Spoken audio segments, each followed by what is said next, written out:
at the baseball winter meetings here at National Harbor, and time now to visit with J.J. Cooper from Baseball America, who is the best at sizing up the Rule 5 draft. He won't say that, I will, and part of it is his talent, and part of it is the massive amount of time you put into the Rule 5 draft, my friend. You are get commended for that. It's a niche. I like my niche. It's a fun niche. I love the Rule 5 draft.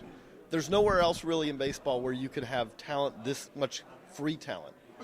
And really the Orioles have done better with that than almost any team I can think of over the last 5 years. I mean, I don't think it's a coincidence. They look at this as something where you can go out and bolster the farm system long term, or bolster a position, not because you're going to get a star, because you don't really ever get a star, but you can get a guy, cost controlled, major league minimum salary, who can really help a team. And that's something that the Orioles have done better than anybody. JJ, are more teams using the Rule 5 draft? By that, it seemed like there were more players maybe drafted or stuck in the last year or two than, say, maybe 4 or 5 years ago.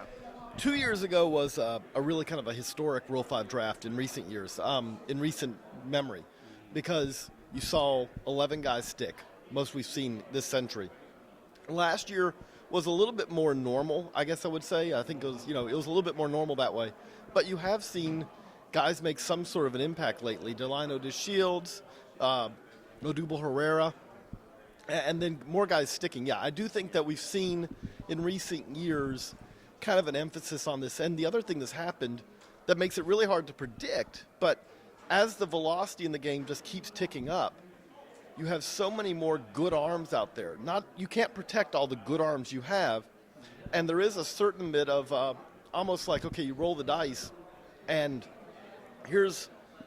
of these 10 guys who throw 96, 97, 98 to 100, maybe one of them turns out. But if you pick that right one, you've got an impact arm, and that's something. There's a lot more of those guys now than there used to be.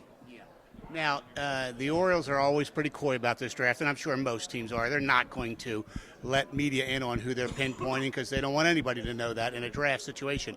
We know they're looking corner outfield. We know they're looking catching. Any players in those specific categories that have jumped out at you? Well, I'll just throw one out. Jake Cave, who was actually the second pick overall in the Rule 5 draft last year, went from the Yankees to the Reds, then was offered back.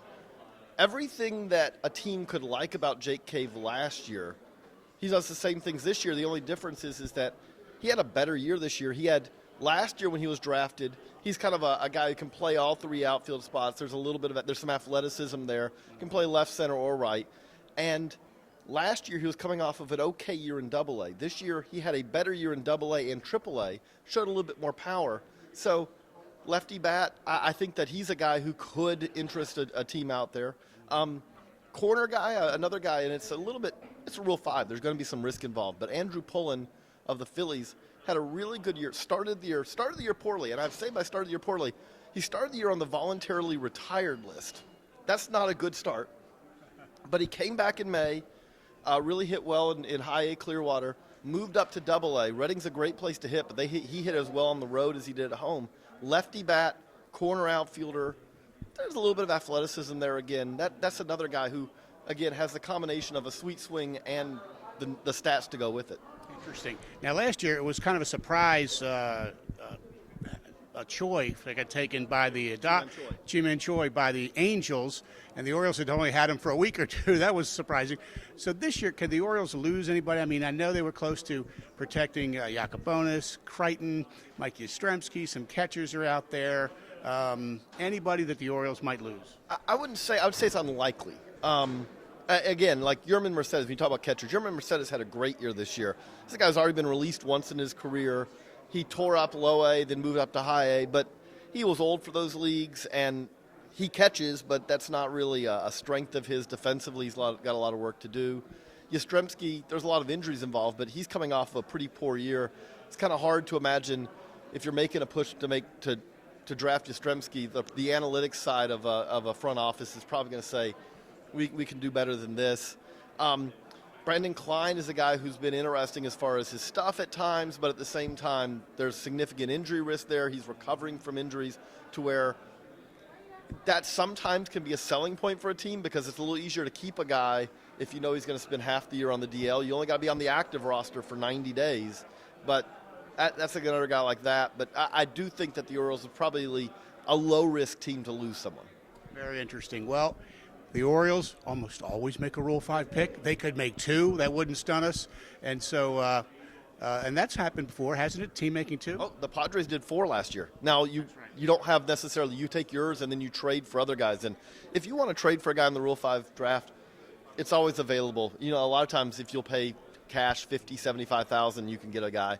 I mean, it's worth remembering with the Orioles, again, they are a team that does this well. Jason Garcia, who they went out and got a couple of years ago, this is kind of like, okay, this is like almost like a delayed Christmas present. We'll see what he ends up being, but they got Garcia, they sent him back to the minors, and now maybe at some point in 2017, 2018, they see what they get in the long term. I mean, that's the kind of thing you can do in the Rule 5. Yeah, was throwing the ball well late in the year. JJ, thank you so much. Thanks, Steve. Enjoy this as always. JJ Cooper with us from Baseball America on MASNsports.com.